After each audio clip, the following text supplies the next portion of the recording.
الحمد لله وكفى وسلام على عباده الذين اصطفى أما بعد فأعوذ بالله من الشيطان الرجيم بسم الله الرحمن الرحيم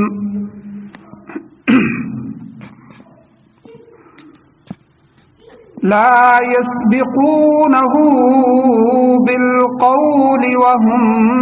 بأمره يعملون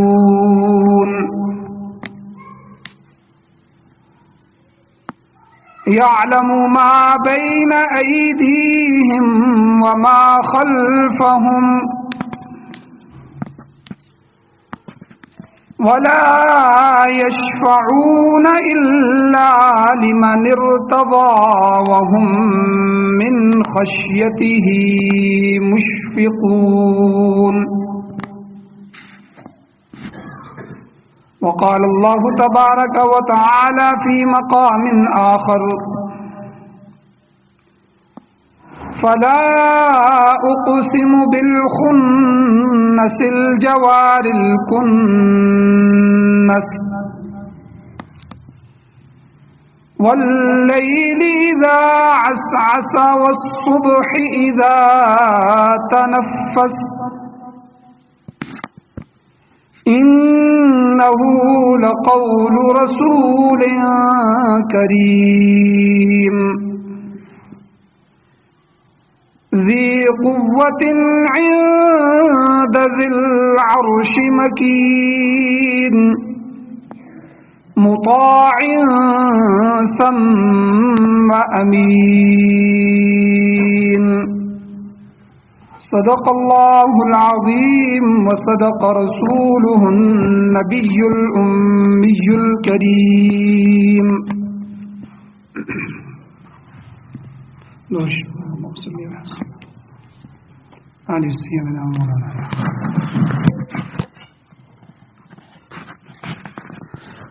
میرے واجب الاحترام میرے بزرگوں، میرے دوستوں، نوجوان ساتھیوں، اللہ تعالیٰ نے اس دنیا کو عارضی بنایا ہے۔ اس بات کا ہمیں یقین ہو جائے کہ ہم نے اس دنیا میں ہمیشہ کے لیے نہیں رہنا، اور اللہ تعالیٰ نے کم و پیش 18,000 مخلوقات اس دنیا میں بنائی ہیں، جن میں چاند بھی ہے، سورج بھی ہے، درخت بھی ہیں، شجر حجر بھی ہیں، چرند پرند بھی ہیں، آگے ان کی بہت ساری اقسام ہیں۔ تو دنیا میں اللہ تعالیٰ نے ان تمام مخلوقات کو پیدا فرمایا، لیکن 3 مخلوقات جو اللہ تعالیٰ کی ہیں ان کو اللہ تعالیٰ نے خاص نوعیت کے لیے پیدا فرمایا۔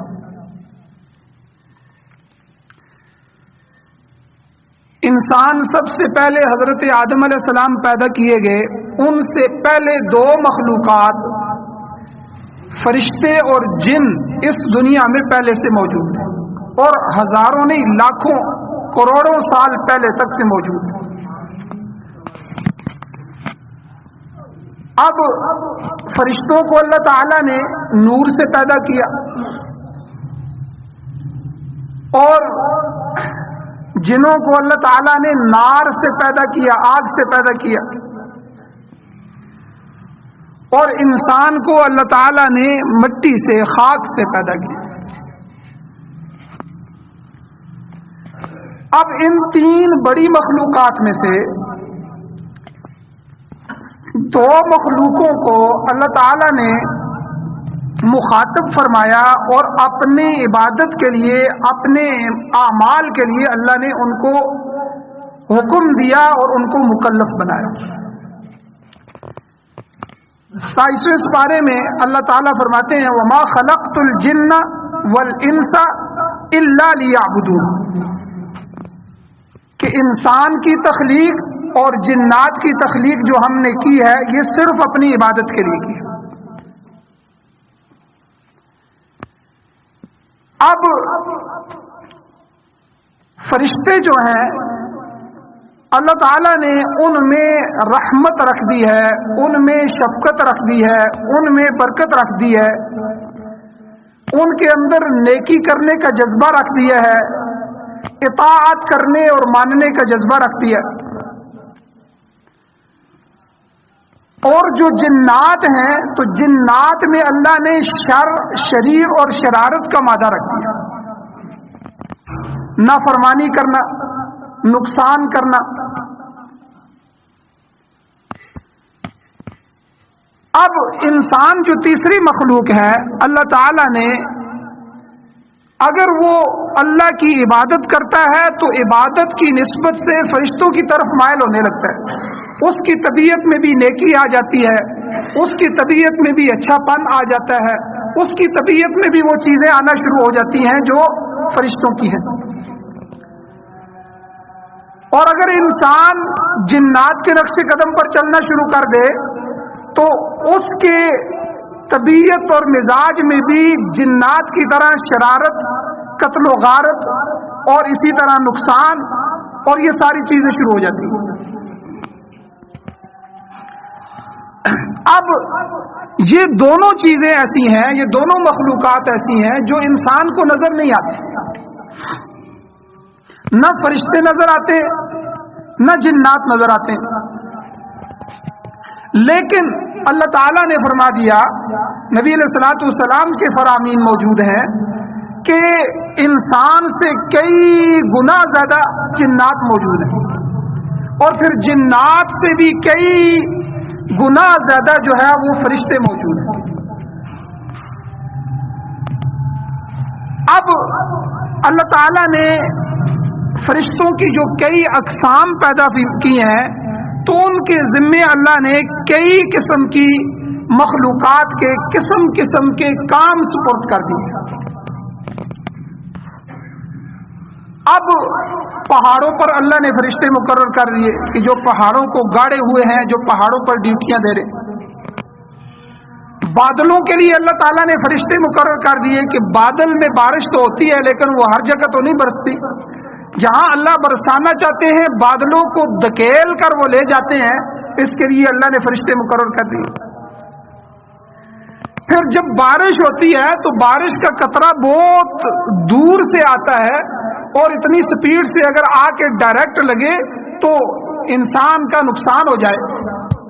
تو اس کے لیے اللہ تعالیٰ نے ہر قطرے کے لیے فرشتوں کا تقرر فرمایا، جو ایک ایک قطرے کو زمین تک لے کے آتے ہیں، پہنچاتے ہیں.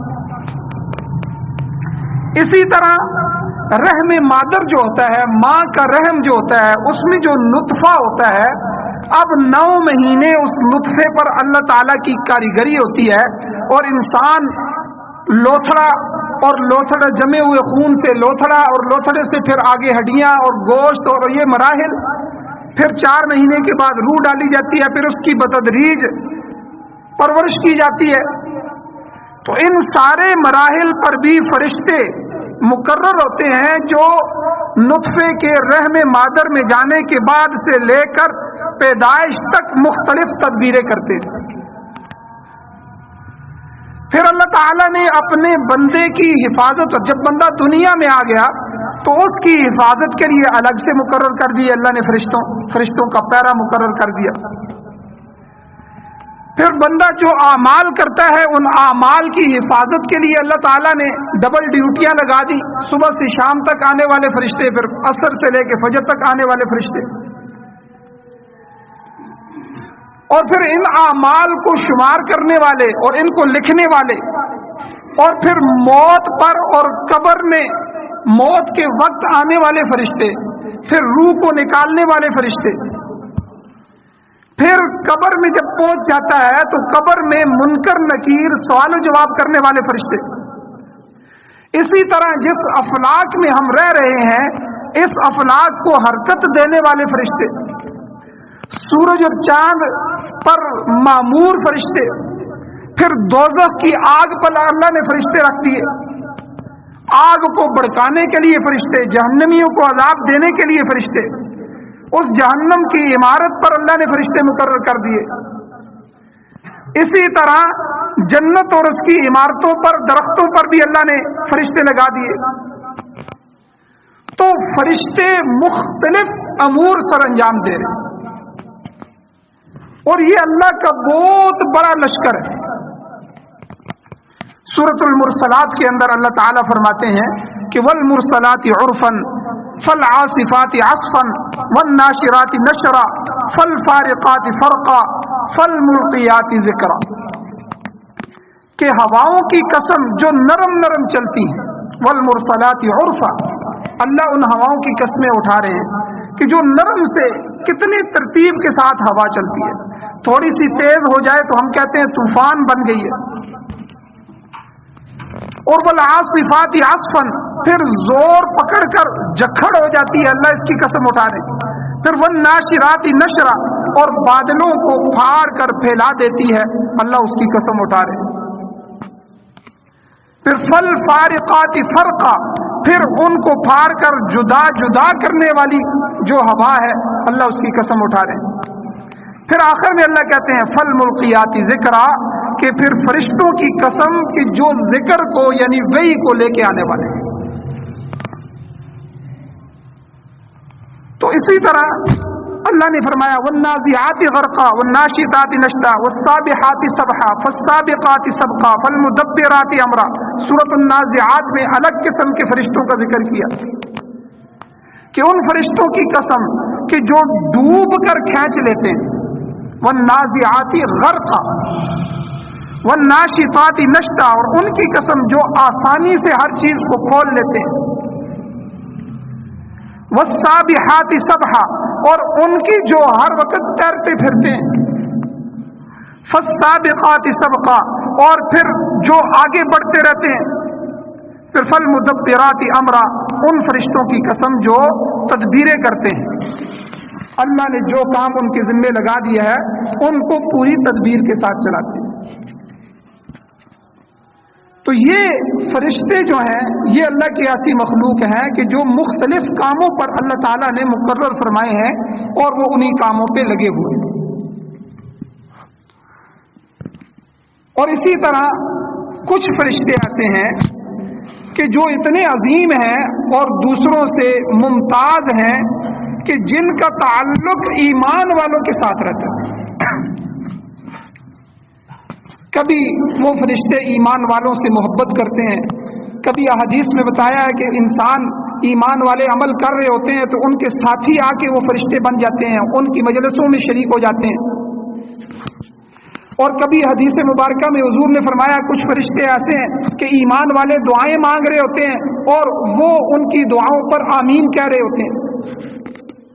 کچھ فرشتے ایسے ہیں کہ جو ایمان والوں کے لیے خود اللہ سے دعائیں مغفرت مانگ رہے ہوتے ہیں۔ کچھ فرشتے ایسے ہیں کہ جو ایمان والوں کو سیدھی راہ کی رہنمائی کرتے رہتے ہیں، اور کوئی فرشتے ایسے ہیں کہ جو اللہ کی طرف سے جو آسمان سے رحمتیں اور برکتیں نازل ہوتی ہیں تو یہ فرشتوں کی وجہ سے ہوتی ہیں، تو اللہ کے نیک بندوں پر اللہ کی رحمتوں کو لے کے آتے ہیں۔ کچھ فرشتے حضور نے فرمایا ایسے ہیں کہ جو ایمان والوں کو بشارتیں سناتے رہتے ہیں، خوشخبریاں سناتے رہتے ہیں۔ اور کچھ کا تذکرہ قرآن مجید میں بھی موجود ہے، جو خود صحابہ اور نبی صلی اللہ علیہ وسلم نے جب جہاد کیا تو وہ فرشتے اللہ کے نبی، صحابہ اور قیامت تک آنے والے ایمان والوں کے ساتھ مل کر دشمن سے لڑتے ہیں۔ اور کچھ ایسے ہیں کہ جو ان کی حفاظت کرتے ہیں، کچھ ایسے ہیں جو ایمان والوں سے مصافحہ کرتے ہیں، کچھ ایسے ہیں کہ جن کی اللہ نے ڈیوٹی لگا دی کہ ایمان والوں کی زیارت کرو، وہ زیارت کرتے رہتے ہیں۔ اور حدیث میں آتا ہے کچھ لوگ اتنے مقبول اللہ کے ہاں ہوتے ہیں کہ اللہ کی رحمت والے فرشتے ان کے پاؤں کے نیچے اپنے پر بچھاتے ہیں۔ کچھ فرشتوں کے بارے میں اللہ کے نبی صلی اللہ علیہ وسلم نے تذکرہ فرمایا کہ وہ فرشتے اپنے پروں کا سایہ ان پہ کر لیتے ہیں۔ کچھ ایسے ہیں کہ سلام قولا من رب الرحیم، اپنے رب رحیم کا سلام لے کر آتے ہیں اور ایمان والوں تک سلام پہنچاتے اور ان سے حیا کرتے ہیں۔ اور کچھ فرشتے ایسے بھی موجود ہیں کہ حدیث میں آتا ہے کہ جو نیکیاں کر رہے ہوتے ہیں، فرشتے ہر وقت نیکی کر رہے ہوتے ہیں، وہ اپنی نیکی کا، اپنی تسبیح کا، اپنی عبادت کا ثواب ایمان والوں کو ہدیہ کرتے رہتے ہیں۔ تو آپ کو اندازہ ہوا ہوگا کہ اللہ نے فرشتوں کی کتنی ڈیوٹیاں لگائی ہیں۔ اب جس اصل بات کی طرف میں آپ حضرات کی توجہ مبذول کروانا چاہتا ہوں وہ میرے بھائیوں اصل بات یہ ہے کہ اگر ہمارے اندر یا ہماری اولادوں میں یا ہمارے گھروں میں یا ہمارے کاروباروں میں یا ہمارے ساتھ منسلک ہر چیز میں اللہ کے یہی فرشتے آ گئے تو سمجھ لیں کہ اس چیز میں برکت بھی آ گئی، اس چیز میں رحمت بھی آ گئی۔ اور اگر ہماری اولادوں میں ہم نے تربیت بھی ان کی ایسی نہ کی، نہ کبھی نماز کے لیے لے کے آئے، نہ کبھی قرآن پڑھایا، نہ خود تلاوت کی، نہ کبھی ان کو تلاوت کے لیے بٹھایا، نہ اللہ کے نبی پر درود بھیجا، نہ کوئی ذکر تسبیحات کی، نہ ان سے کروائی، نیکی کا ماحول ہی نہیں دیا اولاد کو، یا گھر میں ٹی وی چل رہے ہیں، کیبل چل رہے ہیں، وی سی آر چل رہے ہیں، فلمیں ڈرامے چل رہے ہیں، بے پردگیاں چل رہی ہیں، ناچ گانے چل رہے ہیں، ہم نے وہ دین کا ماحول ہی گھر میں پیدا نہیں کیا، یا تجارت کے اندر اسلام کی روح ہی نہیں لے کے آئے کہ اسلام کے مطابق تجارت ہی نہیں کی، یورپ اور غیر مسلموں کی طرف سے تجارت شروع کر دی، تو یاد رکھیں وہاں سے فرشتے ہٹ جاتے ہیں اور ان کی جگہ یہ دوسری مخلوق جن کا میں نے تذکرہ کیا ہے شیاطین آ جاتے ہیں۔ اور جس اولاد میں، جس گھر میں، جس تجارت میں، جس گاڑی میں اور انسان کے ساتھ منسلک جتنی بھی چیزیں ہیں، جس چیز میں بھی جنات شیاطین آ گئے تو سمجھ لیں کہ نحوست، بے برکتی اور بے رحمتی اس میں آ گئی۔ اب احادیث مبارکہ میں وہ بہت سی ایسی حالتیں بیان کی گئی ہیں، نبی علیہ الصلوۃ والسلام نے بیان کی ہیں کہ جن کو فطرتی طور پر، طبعی طور پر ملائکہ کو، فرشتوں کو ان سے وحشت ہوتی ہے، ان سے نفرت ہوتی ہے، اور فرشتے وہاں سے ہٹ جاتے ہیں اور شیاطین کے چرنے کے لیے ان جگہوں کو چھوڑ دیتے ہیں۔ اب سب سے پہلی کون سی حالت ہے کہ جس میں شیطان آتے ہیں اور فرشتے ہٹ جاتے ہیں؟ حضرت جابر رضی اللہ تعالیٰ عنہ کی روایت ہے کہ آپ صلی اللہ علیہ وسلم نے ارشاد فرمایا کہ بے شک آدمی جب اپنے گھر میں داخل ہوتا ہے یا اپنے بستر پر آتا ہے تو اس کا فرشتہ اور شیطان دونوں اس کی طرف لپک کر آتے ہیں، یہ حضور کا ارشاد ہے۔ اس کا شیطان اس سے یہ کہتا ہے کہ تو دن کا خاتمہ برائی پر کر، اب رات کو تو سونے لگا ہے، تیرے دن ختم، یہ دن کا خاتمہ ہو رہا ہے، یہ برائی کے ساتھ کر، کوئی اچھائی، سوتے وقت اچھائی نہ کر۔ اور حضور نے فرمایا کہ ساتھ ہی فرشتہ اس کو کہتا ہے کہ تو دن کا خاتمہ نیکی پر کر، سورہ ملک پڑھ کے سو جا، آیت الکرسی پڑھ لے، کوئی ذکر اذکار کر، کوئی درود شریف پڑھتا پڑھتا سو جا، یعنی نیکی پر تو اپنے دن کا اختتام کر۔ حضور نے فرمایا پس جب وہ اللہ وحدہ لا شریک کا ذکر کرتا ہے تو فرشتہ شیطان کو دھکا دے دیتا ہے اور پھر اس بندے کی حفاظت میں لگ جاتا ہے۔ اور اسی طرح حضور نے فرمایا اگر وہ جب نیند سے بیدار ہوتا ہے صبح تو ایک دفعہ پھر یہ فرشتہ اور شیطان دوبارہ اس کی طرف لپکتے ہیں۔ شیطان کہتا ہے کہ اچھا اب دن کی ابتدا کرنے لگا ہے، اب ابتدا تو شر سے کر، برائی سے کر۔ فرشتہ کہتا ہے دیکھ تیرے دن کی ابتدا ہونے والی ہے، تہجد پڑھ لے، فجر کی نماز پڑھ لے، تھوڑا سا ذکر کر لے، اللہ کے رب کے قرآن کی کوئی تھوڑی سی تلاوت کر لے، کسی نیکی کے ساتھ تو اپنے دن کی ابتدا کر۔ تو حضور نے فرمایا پھر اگر وہ آدمی یہ دعا پڑھ لیتا ہے الحمدللہ الذی رد لی نفسی بعد موتها ولم يمتها فی منامہما ان اللہ بالناس لرؤوف الرحیم، کہ سب تعریفیں اس اللہ کے لیے ہیں جس نے میری جان کو میرے مرنے کے بعد پیچھے لوٹا دیا. میں تو رات کو سو گیا تھا، مر گیا تھا، لیکن اللہ نے مجھے دوبارہ زندہ کر دیا، اور اس نے مجھے میری نیند میں موت نہیں دی.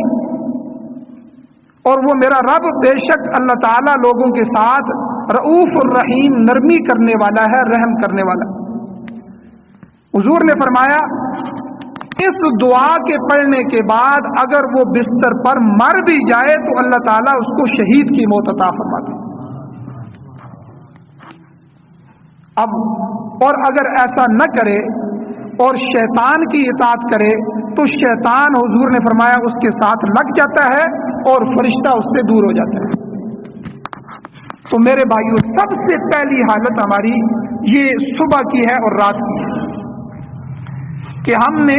صبح کرنی ہے تو اللہ کے نام سے کرنی ہے، رات کرنی ہے، اپنے دن کا اختتام کرنا ہے تو اللہ کے نام سے کرنا ہے.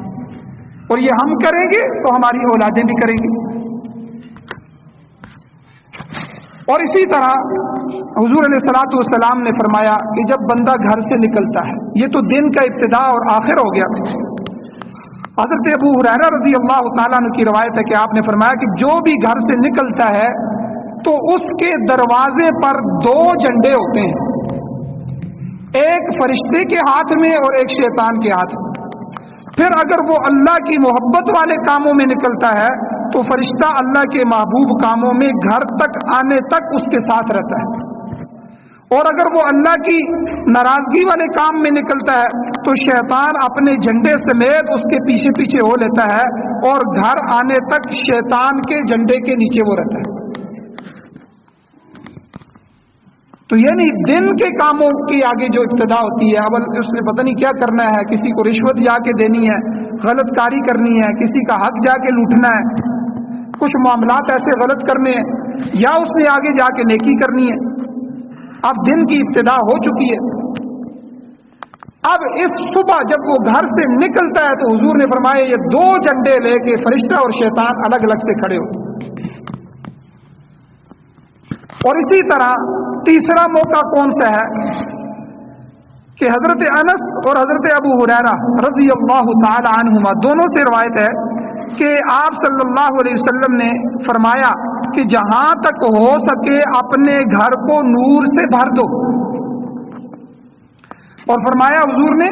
بے شک جس گھر میں قرآن کی تلاوت ہوتی ہے وہ اپنے گھر والوں پر کشادہ ہو جاتا ہے اور خیر اس گھر میں بڑھ جاتی ہے اور فرشتے وہاں آ جاتے ہیں اور شیاطین کو اس گھر کو چھوڑنا پڑتا ہے. اور حضور نے فرمایا جس گھر میں قرآن کی تلاوت نہ ہوتی ہو وہ گھر والوں کے لیے تنگ ہو جاتا ہے، اس کی خیر گھٹ جاتی ہے اور فرشتے اس کو چھوڑ دیتے ہیں اور شیاطین وہاں آ دمکتے ہیں، وہاں پہنچ جاتے ہیں. تو قرآن مجید کی تلاوت گھر میں کرنا یہ باعث رحمت ہے، باعث برکت ہے. ہم نے اپنے بڑوں کو دیکھا ہے، دادا دادی، نانا نانی، یہاں تک تو ہم نے دیکھا ہے کہ ہمارے گھروں میں تلاوت کی آوازیں گلیوں سے گزرتے تھے تو ہر بچے کی، بوڑھے کی، بڑے کی آواز کی آتی تھی. لیکن آج میرے بھائیوں گھروں سے قرآن کی تلاوت ختم ہو گئی. اب پیسہ ہے، پہلے پیسہ نہیں تھا، تلاوت، نماز، تہجد، ذکر و اذکار، یہ ساری چیزیں ہوتی تھیں تو پیسہ نہیں تھا تو سکون تھا، محبت تھی، وفا تھی، کام کاج بھی حل ہو جاتے تھے، سب کچھ تھا. آج پیسہ بھی ہر ایک کے پاس ہے، الگ الگ کمرے بھی موجود ہیں، الگ الگ گھر بھی بنا لیے ہیں اور تجارت بھی خوب چل رہی ہے، لیکن بے برکتی، نحوست اور یہ ساری چیزیں آ گئی ہیں، اللہ کی رحمت سے دور ہو گئی. تو اس کی وجوہات تلاش کی جائے، ان وجوہات کا حل کیا جائے. تو اللہ کے نبی نے وجہ بھی پیش کر دی اور اس کا حل بھی پیش کرا کہ اگر اپنے گھر کو شیاطین سے بچانا چاہتے ہو تو ان گھروں میں قرآن کی تلاوت کی ابتدا کر. اور اسی طرح ایک اور موقع جس میں فرشتہ دور چلا جاتا ہے، فرشتے ہٹ جاتے ہیں. حضرت عبداللہ ابن عمر رضی اللہ تعالیٰ عنہ کی روایت ہے کہ ترمذی شریف کی روایت ہے کہ آپ صلی اللہ علیہ وسلم نے ارشاد فرمایا کہ جب بندہ جھوٹ بولتا ہے تو فرشتہ اس سے 1 میل تک اس کے جھوٹ کی بدبو کی وجہ سے دور چلا جاتا ہے۔ اب آپ اندازہ لگائیں کہ 2 چیزیں، کہ ایک تو جو بدعمالی ہوتی ہے، بدعمل ہوتا ہے، زنا ہے، چوری ہے، چغلی ہے، جھوٹ ہے، اور یہ بدعمالی کی ایک نوسط بھی ہوتی ہے اور اس کے اندر ایک بدبو ہوتی ہے۔ تو جھوٹ کی وجہ سے جو بدبو پیدا ہوتی ہے، فرشتوں کو بدبو سے نفرت ہوتی ہے، خوشبو سے ان کو قربت ہوتی ہے۔ تو اللہ کے نبی صلی اللہ علیہ وسلم نے فرمایا کہ ایک آدمی ایک جھوٹ بولتا ہے تو 1 میل تک فرشتے اس سے دور چلے جاتے ہیں۔ اب رحمت کے فرشتے تو آتے ہی نہیں ہیں، یہ وہ فرشتے ہیں جو اس کی حفاظت کر رہے ہوتے ہیں، جو کرامن کاتبین ہیں، جو اس کے اعمال لکھ رہے ہوتے ہیں، یہ فرشتے بھی اس سے دور ہو جاتے ہیں۔ اور آج ہمارے معاشرے میں جھوٹ باقاعدہ سکھایا جاتا ہے، اپنی اولادوں کو سکھایا جاتا ہے، اور جھوٹ بولنے کو فنکاری سمجھی جاتی ہے کہ اس نے بڑی فنکاری کے ساتھ اس کو مطمئن کر لیا، تو یہ ہم اس کو کہتے ہیں مطمئن کر دیا۔ حالانکہ یہ وہ موقع ہے کہ جس وقت رحمت کے فرشتے آپ کو چھوڑ جاتے ہیں۔ اور اسی طرح حدیث میں آتا ہے، نعمان بن مقرن رضی اللہ تعالیٰ عنہ صحابی ہیں، ان کی روایت ہے کہ ایک موقع اور کون سا ہے کہ آپ صلی اللہ علیہ وسلم نے ایک دوسرے پر 2 شخص غصہ کر رہے تھے تو غصہ ہونے والوں کو فرمایا، خبردار، تمہارے دونوں کے درمیان ایک فرشتہ ہے کہ جب کوئی ایک آدمی دوسرے کو گالی دیتا ہے، برا بھلا کہتا ہے، تو وہ دوسرے کی طرف سے اس کا دفاع کرتا ہے جب تک وہ خود جواب نہ دے، اور اس کو کہتا ہے کہ تو اس میرے دفاع کا زیادہ مستحق ہے۔ اور حضور نے فرمایا کہ جب وہ آدمی اس گالی دینے والے کو سلام کہہ دیتا ہے کہ اچھا بھائی ٹھیک ہے یار، میں تو اس سے نہیں الجھتا، سلام ہے، تو فرشتہ کہتا ہے کہ نہیں،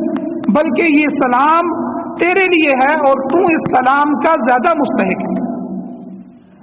مسند احمد میں بھی، المجمع میں بھی، الدر منصور میں بھی، اور اسی طرح تفسیر ابن کثیر میں بھی یہ روایت موجود ہے۔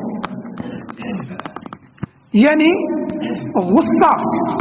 جب انسان غصے میں آتا ہے تو بہت ساری چیزیں، غصے میں جھگڑا کرتا ہے، غصے میں دوسرے کا نقصان کرتا ہے، غصے میں اپنی عقل کھو دیتا ہے، غصے میں اس کی شرافت کا پردہ چاک ہو جاتا ہے، جو وہ سنجیدگی سے، شرافت سے زندگی گزار رہا ہوتا ہے، غصے میں اگر قابو نہ کرے تو وہ سادگی، سنجیدگی ختم ہو جاتی ہے، غصے میں گالی گلوچ شروع ہو جاتا ہے، غصے میں قتل تک معاملات چلے جاتے ہیں۔ تو ان سب گناہوں کی بنیاد غصہ ہے۔ تو حضور علیہ الصلوۃ والسلام نے فرمایا کہ جب انسان غصے کی حالت میں ہوتا ہے تو اس وقت بھی رحمت کے فرشتے انسان سے علیحدہ ہو جاتے ہیں۔ اور پھر باقاعدہ حضور علیہ الصلوۃ والسلام نے جو ہے اس میں امر سکھایا، حکم دیا کہ بھئی جب غصے میں ہو، بیٹھے ہوئے ہو تو اٹھ جاؤ، اگر گھر میں ہو تو باہر نکل جاؤ، یعنی اپنا پہلو بدلو، بلکہ وضو کر لو۔ ابو عاص وائل عبداللہ ابن بحیر فرماتے ہیں کہ ایک دفعہ میں ایک تابعی ہیں، ان کی خدمت میں حاضر ہوا تو ایک آدمی ان سے بات کر رہا تھا اور ان کو غصہ دلا رہا تھا۔ اب انہوں نے کیا کیا، وہ اس کی مجلس سے اٹھے اور جا کر انہوں نے جو ہے وضو کیا، اور انہوں نے یہ حدیث سنائی کہ رسول اللہ صلی اللہ علیہ وسلم نے ارشاد فرمایا کہ بے شک غصہ شیطان کی طرف سے ہوتا ہے، اور شیطان کو آگ سے پیدا کیا گیا ہے، اور آگ کو پانی سے بجھایا جاتا ہے، پس جب تم میں سے کسی کو غصہ آئے تو وہ وضو کر لیا کرے۔ دیکھیں حضور نے علاج بھی بتا دیا کہ وضو کر لیں انشاءاللہ اس سے، اور اگر وضو نہیں کر سکتا تو دوسرا علاج بتایا کہ اپنی حالت بدل دو، اس مجلس کو تھوڑی دیر کے لیے چھوڑ دو، بیٹھے ہوئے تو اٹھ جاؤ، تاکہ اعضاء جو تمہارے ہیں وہ تھوڑی سی حرکت کریں، اور یہ مجلس ختم ہو جائے. اور اسی طرح ایک حالت وہ بھی ہے کہ جس میں رحمت کے فرشتے دور ہو جاتے ہیں. حدیث مبارکہ میں اللہ کے نبی صلی اللہ علیہ وسلم کا ارشاد ہے، حضرت ابو ہریرہ رضی اللہ تعالیٰ عنہ کی روایت ہے کہ آپ علیہ السلام نے فرمایا کہ جب خاوند بیوی کو بلائے اور وہ نہ آئے اور بیوی اس سے ناراض ہو تو اس وقت تک کہ جب تک خاوند اس سے راضی نہ ہو جائے اللہ کی رحمت کے فرشتے اس سے دور ہو جاتے ہیں.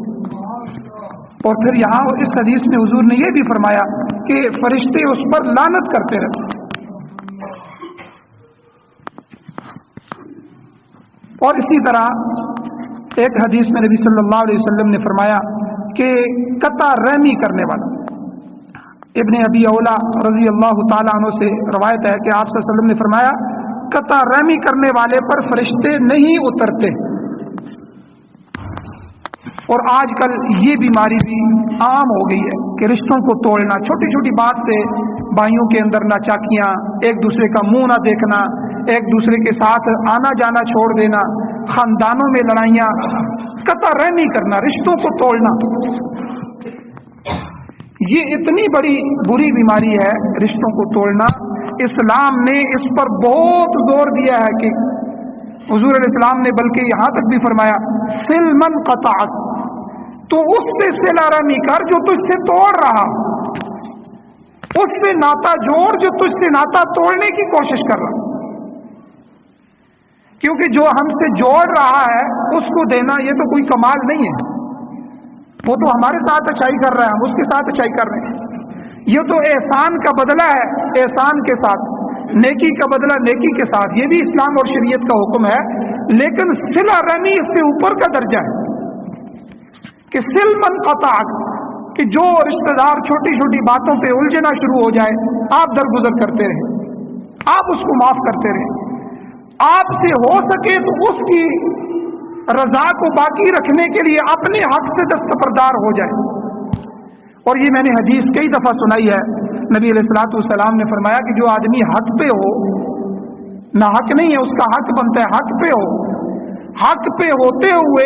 جھگڑے کو ختم کرنے کے لیے، معاملات کو حل کرنے کے لیے اور افراتفری کو ختم کرنے کے لیے اپنے حق کو چھوڑ دیتا ہے، صلح کر لیتا ہے. اللہ کے نبی صلی اللہ علیہ وسلم نے فرمایا میں محمد کل قیامت والے دن جنت کے درمیان میں اس کے محل کی ضمانت دیتا ہوں. یعنی یہ آسان نہیں ہے کہ انسان جو ہے کوئی کسی کو گالی دے اور آگے سے بندہ گالی نہ دے یا برداشت کر لے. مشکل کام ہے. کوئی کسی کے حق پہ ہاتھ ڈال رہا ہو اور وہ بہت ساری چیزوں کو دیکھ کے خاندان برادری کے جوڑ کے لیے تاکہ توڑ نہ ہو جائے وہ اپنے حق کو چھوڑ دے یا کم کر دے. تو آپ دیکھیں کتنا پیارا دین ہے ہمارا اسلام. اللہ کے نبی صلی اللہ علیہ وسلم نے کسی حدیث میں کسی چیز کے لیے جنت کی ضمانت نہیں دی، لیکن اس میں حضور علیہ الصلوۃ والسلام نے جنت کی ضمانت دی، جنت کے درمیان محل کی ضمانت دی. اور اسی طرح ایک موقع ایسا ہے کہ حضور علیہ الصلوۃ والسلام نے ارشاد فرمایا کہ جس گھر میں کتا یا تصویر ہو اس میں رحمت کے فرشتے نہیں آتے. اور آج کل تقریباً یہ بیماری بھی اکثر گھروں میں موجود ہے. یاد رکھیں کتا جو ہے یہ ڈیرے میں رکھنے کی اجازت ہے، جہاں بیل ہے، جہاں آپ کے جانور ہیں، جہاں کوئی چور آ سکتا ہے، جہاں حفاظت کی ضرورت ہے. یا ایک شکاری کتا ہوتا ہے جو تعلیم یافتہ ہوتا ہے، اس کو سکھایا جاتا ہے اور وہ باقاعدہ اپنے مالک کے لیے جا کے شکار پکڑتا ہے، پکڑ کے لے کے آتا ہے، اس میں سے کھاتا نہیں ہے جب تک اس کو اجازت نہ دی جائے. اس کے احکام بھی قرآن مجید میں بیان کیے گئے ہیں، اس کی بھی اجازت ہے. تو اس کے علاوہ شوقیہ کتے پالنا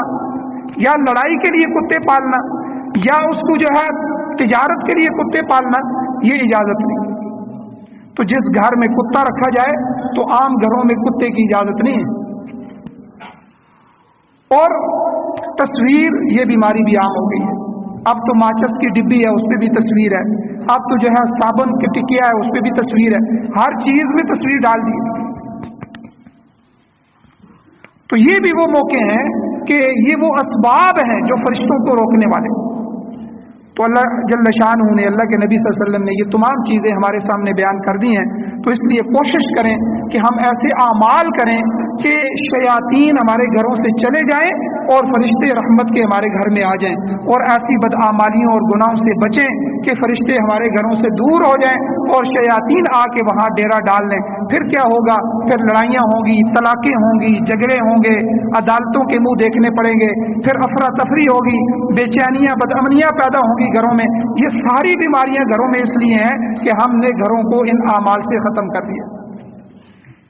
اللہ تعالیٰ سے دعا ہے اللہ ہمیں عمل کی توفیق عطا فرمائے اور ہمیں پورے دین پر عمل کرنے کی توفیق عطا فرمائے. وآخر دعوانا الحمدللہ رب